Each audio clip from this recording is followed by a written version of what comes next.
And along the way, served one term in the Ohio House. I was county assistant prosecutor for 4 years and practiced law. And it was a good thing for me. It gave me a chance to develop a client base, hone my skills as a trial lawyer, and then after 4 years of that, Paul Gilmore, who was president of the Senate at the time, stopped in my law office to see if I wouldn't consider running for the Senate, and I looked at him and smiled and pulled the petitions out of the drawer that I had already prepared, because I was planning to do it whether he had asked or not. The good news for me was he was encouraging me to do that, and I spent 16 years in the Senate. Along the way, I lost a couple of statewide elections, and then a couple of guys by the name of Bob Bennett, the state Republican chairman, and a person that's reasonably familiar to the trial lawyers, Mike Colley, got after me and said, "You need to run for the Supreme Court."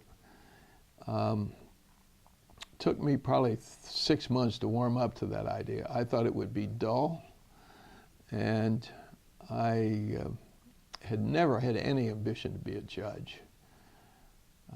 But eventually, Craig Wright, Tom Moyer, Andy Douglas persuaded me it was the right thing to do at that point in my life, and I recall distinctly they said it's an intellectual feast. And I'm thinking, yeah, you know, these cases are 5-year-old train wrecks.